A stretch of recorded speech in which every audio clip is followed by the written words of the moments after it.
अभ्यास 2 प्रश्नावली 2.1 का तीसरा प्रश्न। 3x की 4 घात धन 6x की 3 घात ऋण 2x का वर्ग ऋण 10x ऋण 5 के अन्य सभी शून्यक ज्ञात कीजिए।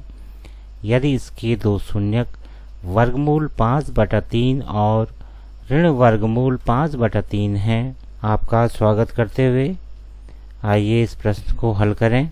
प्रश्न में हमें दिया गया है बहुपद 3x की 4 घात धन 6x की 3 घात ऋण 2x का वर्ग ऋण 10x ऋण 5 और कहा गया है कि अन्य सभी शून्यक ज्ञात कीजिए, जबकि इसके दो शून्यक हमें वर्गमूल 5/3 और ऋण वर्गमूल 5/3 के रूप में दिए गए हैं। तो यहाँ पर जैसा कि हम देख पा रहे हैं कि बहुपद में चर x है और उसकी उच्चतम घात 4 है, x की 4 घात।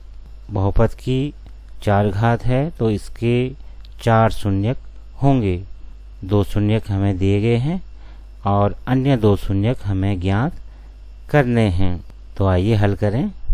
दिया गया है बहुपद के दो शून्यक यानी x के दो मान वर्गमूल 5/3 और ऋण वर्गमूल 5/3।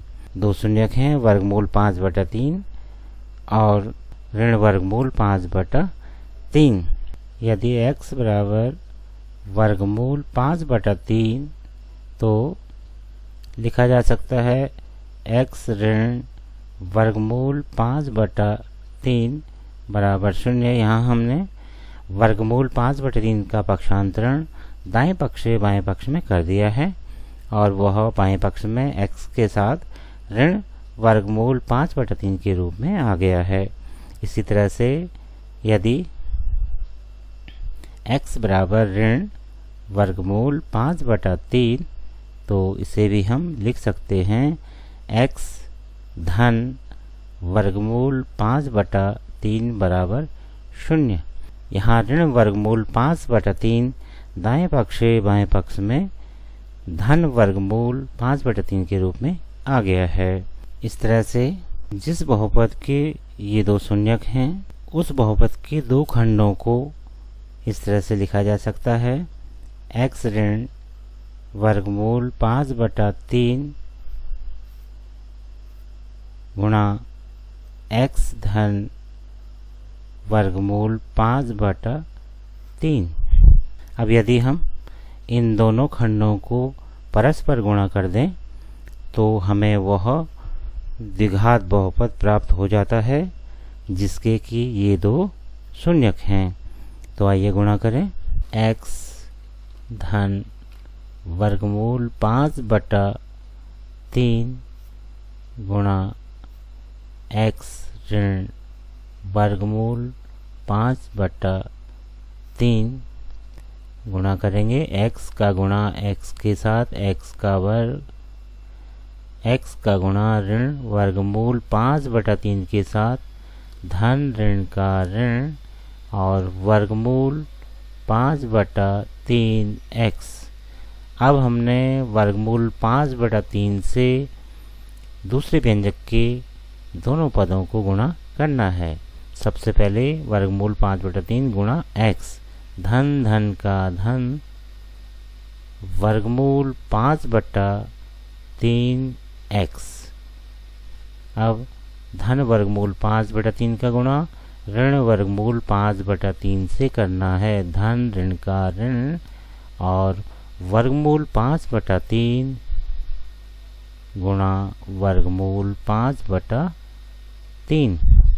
अगले स्टेप में x का वर्ग, यहाँ ऋण वर्गमूल 5/3x है और उसके बाद धन वर्गमूल 5/3x है। दोनों समान लेकिन विजातीय पद हैं तो कैंसिल आउट हो जाते हैं और शेष रह जाता है ऋण वर्गमूल 5/3 का गुणा वर्गमूल 5/3 से करेंगे तो यह 5/3 के रूप में हमें प्राप्त हो जाता है। इस तरह से वह बहुपद हमने प्राप्त कर लिया है जिसके शून्यक हमें वर्गमूल 5/3 और ऋण वर्गमूल 5/3 के रूप में दिए गए थे। अब हम इस बहुपद का भाग दिए गए 4 घात वाले बहुपद में देकर अन्य बहुपद हम ज्ञात कर सकते हैं, जिससे हम अन्य 2 शून्यक ज्ञात कर सकते हैं।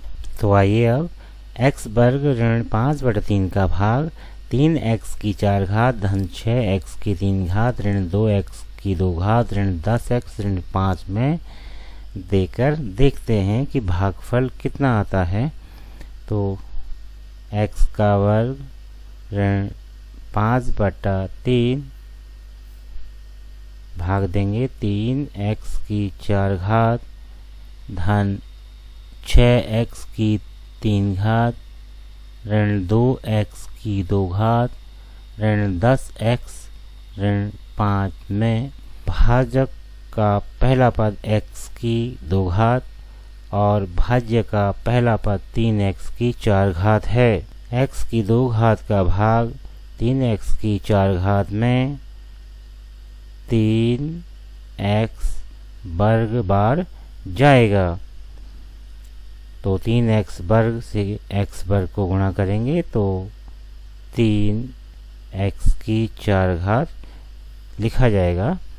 अब हम 3x वर्ग से ऋण 5/3 को गुणा कर इस तरह से लिखेंगे, ऋण 3 गुणा 5/3 x वर्ग, या इसे लिखा जा सकता है 3x की 4 घात ऋण 5x वर्ग। 3x की 4 घात ऋण 3 का भाग 3 में एक बार चला जाएगा तो 5x वर्ग लिखा जा सकता है। घटाने पर यह ऋण होगा और यह धन होगा। तो 3x की 4 घात ऋण 3x की 4 घात दोनों कैंसिल आउट और यहाँ धन 6x की 3 घात है जो कि नीचे उतर जाएगा। ऋण 2x का वर्ग धन 5x का वर्ग, ऋण 2x का वर्ग और धन 5x का वर्ग, इन दोनों का कैलकुलेशन धन 3x का वर्ग साथ में ऋण 10x और ऋण 5 शेष रहेगा। अब हमें x वर्ग का भाग 6x की 3 घात में देना है। धन का भाग धन में धन बार जाएगा और 6 बार भाग x वर्ग का भाग x की 3 घात में x बार जाएगा, यानी धन 6x बार भाग जाएगा। धन 6x से x वर्ग को गुणा करेंगे तो 6x की 3 घात, पुनः 6x से ऋण 5/3 को गुणा करेंगे तो धन ऋण का ऋण धन ऋण का ऋण 6x गुणा 5/3, 6x गुणा 5/3। या सरल करने के उपरांत हम इसे लिख सकते हैं 6x की 3 घात ऋण, अब यहाँ 3 का भाग 6 में 2 बार दे देते हैं और 2 से 5 को गुणा करेंगे तो 10 के रूप में शेष बचेगा। इस तरह से हम लिख सकते हैं। घटाने पर ऋण और यह धन 6x की 3 घात ऋण 6x की 3 घात दोनों बराबर लेकिन विजातीय है, दोनों कैंसिल। यहाँ शेष रहता है धन 3x का वर्ग 3x का वर्ग ऋण 10x धन 10x, ये दोनों भी बराबर लेकिन विजातीय विपरीत चिन्ह वाले हैं और शेष रहेगा ऋण 5। तो इस तरह से 3x का वर्ग ऋण 5 शेष है। अब कि हमने x वर्ग का भाग 3x वर्ग में देना है। धन का भाग धन में धन बार, x वर्ग का भाग 3x वर्ग में 3 बार जाएगा तो लिखा जा सकता है 3x वर्ग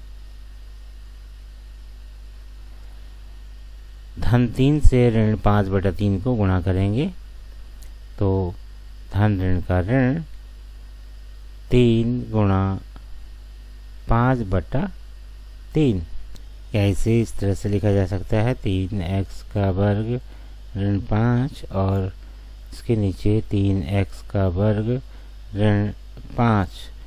अब घटाने पर चिन्ह बदलेंगे और शेषफल 0 के रूप में हमें प्राप्त होगा। यहाँ भागफल के रूप में 3x का वर्ग धन 6x धन 3 हमें मिला था, जिसे कि हम x का वर्ग धन 2x धन 1 के रूप में भी लिख सकते हैं।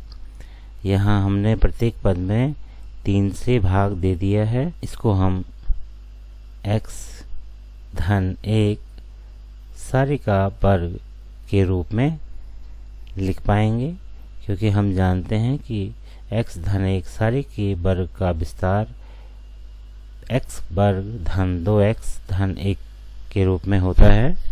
पहली राशि का वर्ग धन दुगुना गुणा पहली राशि गुणा दूसरी राशि धन दूसरी राशि का वर्ग। दूसरी राशि 1 है तो 1 का वर्ग 1 ही होता है। या इसे हम इस रूप में लिख सकते हैं x धन 1 गुणा x धन 1। इन दो खंडों से हम 2 शून्यक याद कर सकते हैं। यदि x धन 1 बराबर 0 तो x बराबर ऋण 1। पुनः ये वाला खंड लेंगे, x धन 1 बराबर 0 तो x बराबर ऋण 1। इस तरह से x के 2 शून्यक ऋण 1 कॉमा दूसरा शून्यक ऋण 1 के रूप में हमें मिल चुके हैं। इस तरह से दिए गए बहुपद जो कि 4 घात का बहुपद था के 4 शून्यक हमने प्राप्त कर लिए हैं।